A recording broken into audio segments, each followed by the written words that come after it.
بسم اللہ الرحمن الرحیم۔ زندگی کا بہتر اصول تقوی ہے، اور یہ زندگی میں تب آئے گی جب دلوں میں اللہ کا خوف ہو اور برائی سے رکیں۔ یہ تقوی کی علامت ہے، اور اس کی رضا کے لیے نیک عمل کرنا ہی تقوی ہے۔ اللہ فرماتا ہے، جو شخص اللہ اور روز قیامت پر ایمان رکھتا ہو اور تقوی اختیار کر لے تو اللہ اس کے لیے نجات کا راستہ کھول دیتا ہے۔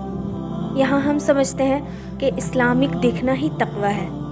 تقوی از ناٹ اپیئرنس بٹ تقوی از when you miss a single prayer you feel uneasy the whole day. تقوی is when you tells a lie your instinct feels bad. تقوی is the shame and regret that follows a sin you did knowing fully well about its stand in the sight of Allah. And taqwa is when you can't sleep the whole night after disobeying or disrespecting your parents. Taqwa is to cry in the depths of night, fearing none but the one above the arsh. اور اللہ تقوی کرنے والوں کو بہت پسند کرتا ہے۔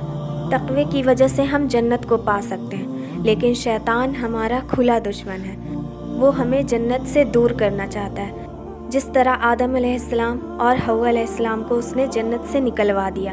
اللہ نے انہیں حکم دیا کہ میری بات ماننا، لیکن انہوں نے شیطان کی پیروی کی اور وہ جنت سے نکال دیے گئے۔ اللہ فرماتا ہے، اے اولاد آدم، شیطان تمہیں کسی خرابی میں نہ ڈال دے، جیسا کہ اس نے تمہارے ماں باپ کو جنت سے باہر کر دیا۔ شیطان ہمیں بہت طریقے سے بہکاتا ہے، جس سے ہم اپنے تقوی کو بھول جاتے ہیں اور دور ہو جاتے ہیں، اور اللہ کی ناراضگی کو لے کر چلتے رہتے ہیں، اور ہمیں پتہ بھی نہیں ہوتا کہ اللہ ہم سے ناراض ہے۔ تو بس دعا یہی ہے کہ جو حق بات میں نے کہی اس پر کہنے سننے سے زیادہ عمل کرنے کی توفیق عطا فرمائے۔ آمین۔